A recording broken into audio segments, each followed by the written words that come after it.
નમસ્કાર મારા વહાલા વિદ્યાર્થી મિત્રો, આજે વાત કરીશું ધોરણ 8 વિષય હિન્દીના ચેપ્ટર નંબર 7 સોચ અપની અપની વાદ વિવાદ જે છે તેનો મિત્રો સાહિત્ય પ્રકાર છે। સંપૂર્ણ ગાલા સ્વાધ્યાય પોથીનું સોલ્યુશન મેળવતા પહેલાં ચેનલની અંદર પ્રથમ વખત આવ્યા છો તો ચેનલને ખાસ સબસ્ક્રાઇબ કરી દેવી। પીડીએફ મેળવવા માંગો છો તો નીચે ડિસ્ક્રિપ્શનની અંદર આપેલી લિંક ઉપર ક્લિક કરીને મિત્રો મેળવી શકો છો। પ્રશ્ન નંબર 1 છે કે નીચે दिए गए चित्र के आधार पर प्रश्नों के उत्तर दीजिए।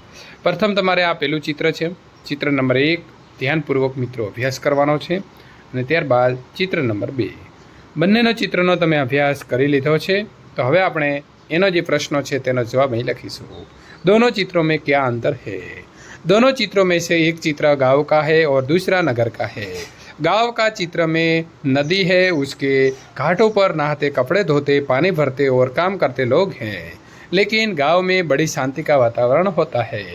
नगर के चित्र में चौड़ी और दो तरफा वाली सड़क है, पक्के मकान है, सड़क पर वाहन चल रहे हैं, वाहनों के कारण शोर है, लोग आधुनिक वेशभूषा में दिख रहे हैं।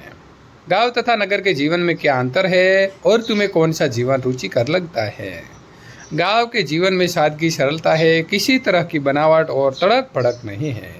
लोग शांति से अपने अपने काम करते हैं, नदी कुएं का पानी पीते हैं, वे अपने खेतों में उगाया अनाज तथा तीखी सब्जियां खाते हैं। लोग कच्चे घरों में रहते हैं पर उनका जीवन प्रकृति के बहुत नज़दीक होता है। नगर के जीवन में तड़क भड़क और बनावट अधिक होती है। लोग आधुनिक और फैशनेबल कपड़े पहनते हैं, वे पक्के मकानों में रहते हैं, वे नल का पानी पीते हैं। नगर का जीवन मुझे अधिक पसंद है, यहाँ के लोग शिक्षित और प्रगतिशील होते हैं, नगर में अच्छे स्कूल होते हैं, इसीलिए मुझे नगरीय जीवन ज़्यादा पसंद है। क्या तालाब का जल पीने के योग्य होता है? यदि नहीं तो क्यों? तालाब का जल पीने के लिए योग्य नहीं होता। तालाब चारों ओर से बंद होता है, उसमें चारों ओर से बाहर की धूल मिट्टी गिरती है, पेड़ों के पत्ते गिरकर सड़ते रहते हैं। लोग तालाब के किनारे कपड़े धोते हैं और जानवरों को भी नहलाते हैं। ये सारी गंदगी तालाब के जल में दूषित कर देती है।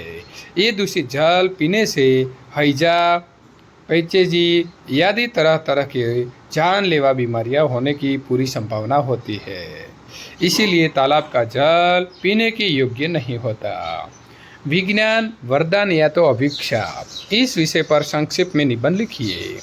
प्रत्येक वस्तु के दो पहलू होते हैं, एक पहलू उसकी अच्छाइयाँ बताता है और दूसरा उसकी बुराइयाँ दिखाता है।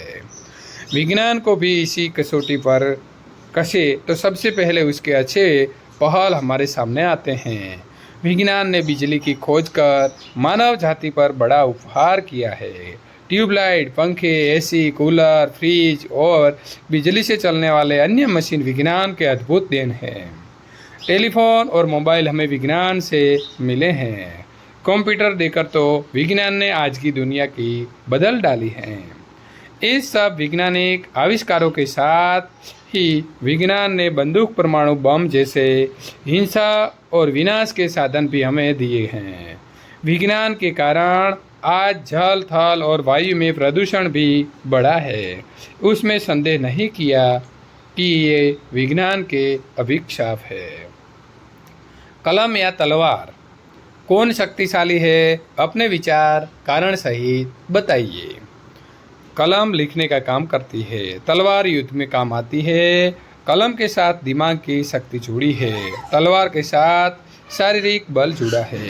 कलम कविता, कहानी, उपन्यास आदि लिखती है, तलवार कलम कविता, कहानी, उपन्यास आदि लिखती है, तलवार गले काटती है और खून बहाती है। मित्रों, कलम आनंद देती है, उससे समाज में सुख शांति का प्रसार होता है, वो लोगों के दिल जीतती है, वो बुरों को अच्छा बनाती है। तलवार रक्षा का साधन जरूर है पर उसकी शक्ति कुछ समय तक ही रहती है, कलम की शक्ति युग युग तक छाई रहती है।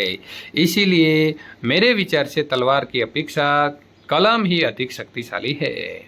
आप क्या बनना चाहेंगे, किसान या सैनिक? इस विषय पर मित्र कई संक्षिप्त में पत्र लिखिए। 15 संस्कृति अहमदाबाद, पिन कोड नंबर છે મિત્રો અહીં 380015 ને તારીખ છે 6/9/2021।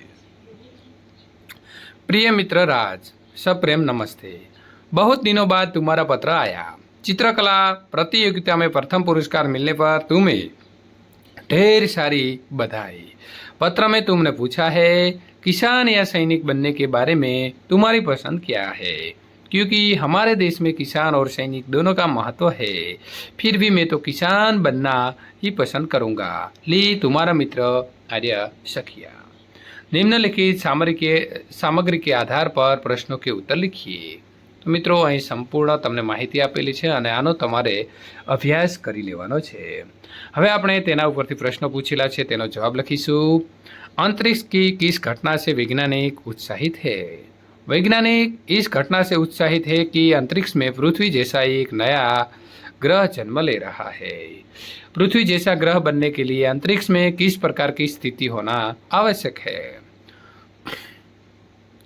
पृथ्वी जैसा ग्रह बनने के लिए ये आवश्यक है कि अंतरिक्ष में पानी मौजूद हो, उसके साथ धूल मिट्टी की परत हो, ऐसी चट्टान हो जिसमें पृथ्वी की ऊपरी परतों का निर्माण हुआ है। सही जोड़ मिलाइए। पहला है मित्रों 424 प्रकाश वर्ष, जवाब आएगा 2। पृथ्वी से नए ग्रह की दूरी 1.6 करोड़ वर्ष, नंबर आया 5। नए ग्रह की उम्र 10 करोड़ वर्ष। 4 पूर्ण ग्रह बनने के लगने वाला समय। स्पिट्जर स्पेस पहला आएगा नासा का टेलीस्कोप। कैरिसिस शिष्य, नंबर आएगा 3। वैज्ञानिक का नाम है। उपसर्ग लगाकर शब्द पुनः लिखिए। भिन्न विभिन्न, देश विदेश, पक्का अधपक्का, गम दुर्गम, राष्ट्रीय अंतर्राष्ट्रीय, जीव निर्जीव, बल तो आवश्य मित्रों निर्बल, समझ गैरसमझ, सुविधा असुविधा, वांछित अवांछित। प्रत्यय लगाकर शब्द पुनः लिखिए। नियत नियमित, विदेश विदेशी, प्रकृति प्राकृतिक, पुत्र तो पुत्री, लापरवाही लापरवाह तो लापरवाही, चंचल तो चंचलता, यंत्र तो यांत्रिक, मानव तो मानवता, हंस तो हंसी, परिचय तो परिचारी। निम्नलिखित वाक्य में से अवयव छांट कर लिखिए। उमंग और स्मित घर चल गए तो और जे छे ए मित्रों आवशे अवयव। मुझे कैमरा या मोबाइल फ़ोन चाहिए तो या। वाह क्या खींच लिया है तो वाह ये आवशे अवयव। ત્યાર પછી વાત કરીશું મિત્રો પ્રશ્ન નંબર 4। दुर्योधन तथा कर्ण में गहरी मित्रता थी तो आवशे तथा। वो तेज दौड़ा तो तेज ये छे अवयव। विद्यार्थी मित्रों संपूर्ण सोल्यूशन पूर्ण थाय छे। आ ज प्रकारना सोल्यूशन मेळववा माटे અહીં આપેલી એન્ડ સ્ક્રીન ઉપર ક્લિક કરીને મેળવી શકો છો। વિદ્યાર્થી મિત્રો તમને અમારા વિડીયો ગમતા હોય તો લાઇક કરી તમારા સાથી મિત્રો જે તમારી સાથે અભ્યાસ કરી રહ્યા છે તેમના સુધી આ વિડીયોને શેર કરવાનું ભૂલશો નહીં।